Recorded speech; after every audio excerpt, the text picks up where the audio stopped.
Look at this. Hi, folks. I'm Bob Schrupp, physical therapist. Brad Heineck, physical Because therapist. we have the most famous physical therapist on the internet. In our opinion, of course, You're Bob. playing like a little child again, Brad. Yeah, did you ever play that? Yeah, no. Oh, Oh, anyways. no, I know what you're talking about. Yeah. Three common causes. What we're going to talk about today. Three common causes of chest pain, emergency or not. That's the big question, isn't it, Brad? Right. You got to get excited. You need to go in. We're going to let you know. Yeah, we're going to talk about some common things, causes of chest pain Right. that are not heart attack. Right. So, So- there's some good news here. All right. By the way, if you're new to our channel, please take a second to subscribe to us. We provide videos on stay healthy, fit, pain-free, and we upload every day. And yes, sir, Bob, you're going to want to go to bobandbrad.com because we're always giving something away. And there, you go to the giveaway section. Yeah. And what are we giving away, Brad? Say it, Bob. A SleepOvation mattress. He said a SleepOvation mattress, by the way. That's right. In case you you can also go to Facebook, and it's pinned to the top of the page there. Want a shorter version of us, like a shorter version of Bob? Yeah. Of less speaking, go to Instagram or Twitter. He's 4'6" on those. That's right. So this is not a full mattress. It's not No. for short people.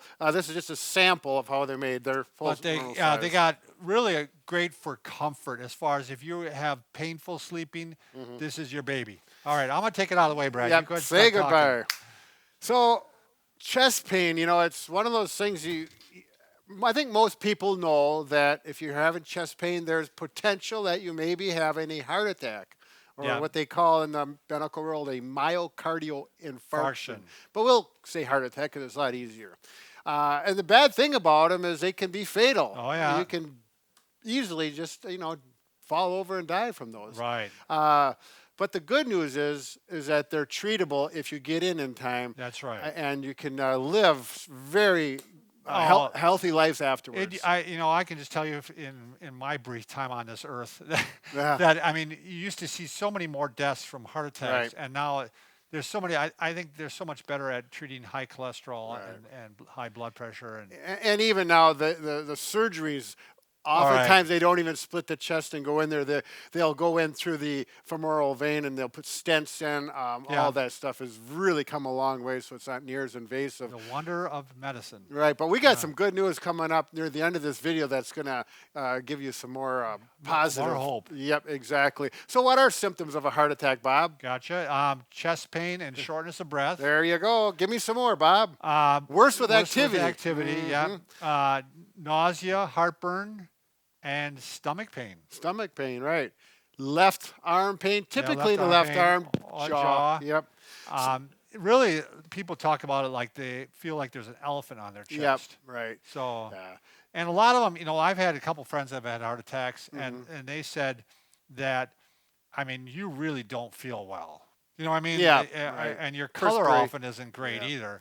If Right. someone's around you, Yeah. you have kind of that gray-looking, Yes. pallor. Ashtray. Yeah, Like an yeah, ashtray, yeah. sure.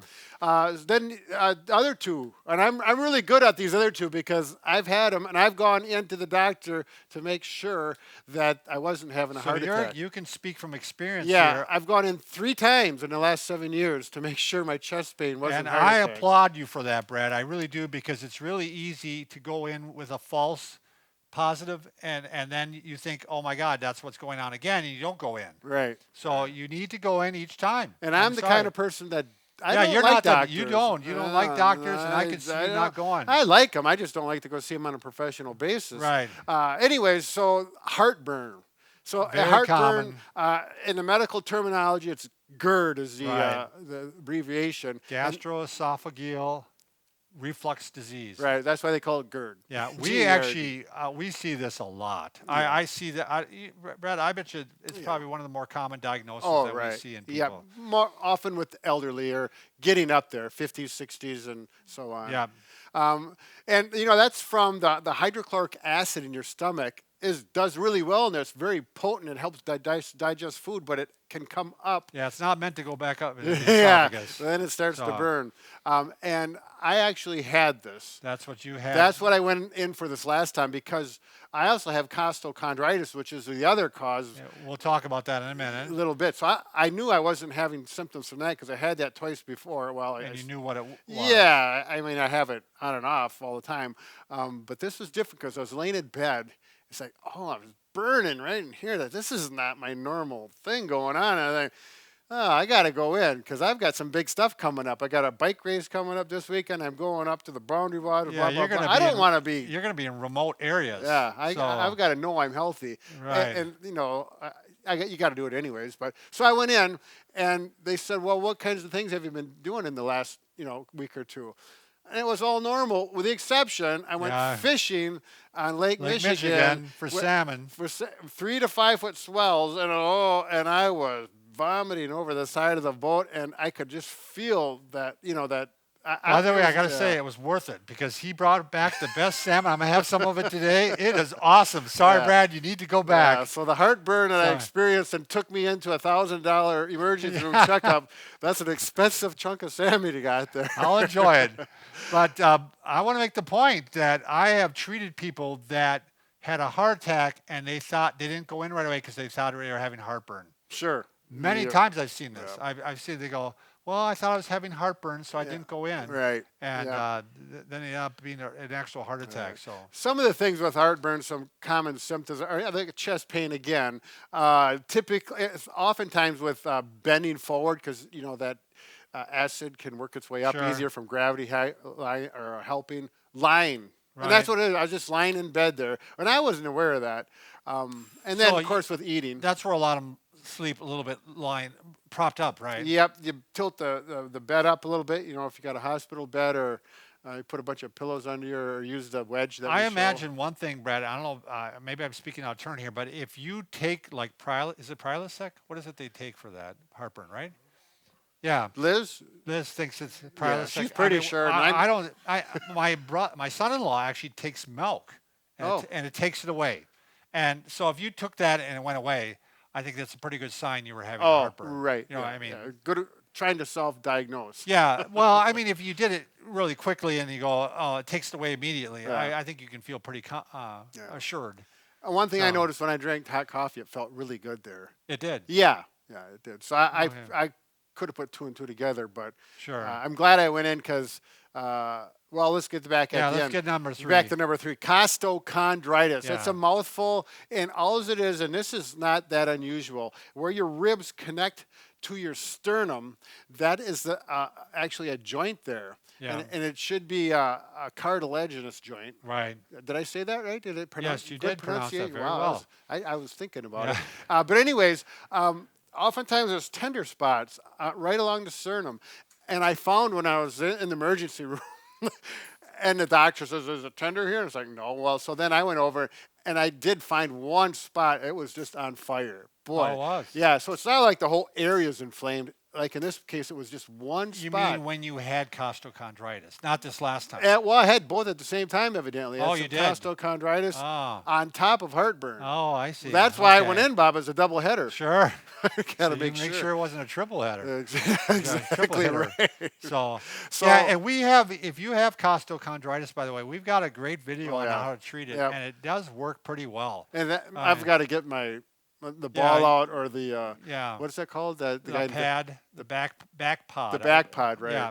So invented by a guy from Australia. I mean, I know we're talking out of turn here because you don't know what that is, but it's a device that you actually lay on and stretch out your rib cage, and it takes away the sticky points. Yeah, exactly. So with that, oftentimes, like if I lay on the ball, can you see the ball up there, Liz?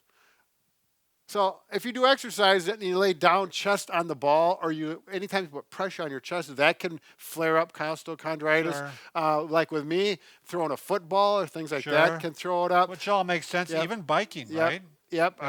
When I stand up. Another friend that got it biking. Oh. So you can get shortness of breath with it a little bit. Sure. It's anything that makes your chest go in and out, it can be irritated. So overall, the bottom line, and we mentioned this, what are you going to do? Is it an emergency or not? Well, you really need to go in. You can't. You got to go in. Yeah, I'm sorry. You got to go in. It's just not worth it. I mean, the downside is so huge if you're wrong. And the good side, there's 2 good sides about it. Number one, when you leave and they say your heart is fine, You got peace of you mind. feel so. I mean, you sleep so much better. Right. My wife was better with me. Right. She treated me better. She didn't nagging at me about, oh, your chest hurt. You're going in. No, I'm not. Well, good thing she's watching over you. Yeah, I hope she doesn't see this video. Yeah. Anyways, and the other thing is, I was talking to the ER doctor. Everything was all done. I was getting ready to go. And I said, well, how often do people come in with chest pain and it's not a problem? And he said, well, I've been working a lot. He was a resident. You know, they work them 24/7. Right. He says, I've been a lot for the last 3 weeks. And there's been about between 15 and 20 people that came in with chest pain. And he said, zero. None of them had cardiac problems. So It's common not to have it, but if you're the one, yeah, you don't want to be the one. right. So you got to go in. Exactly. I mean, it's in my family. My dad had. I've got relatives who. Yeah, you got especially tipped a history over. too. But Yeah.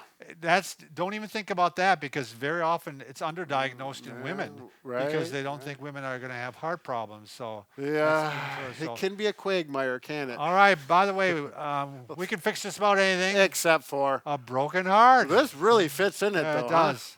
So let's fix that thing.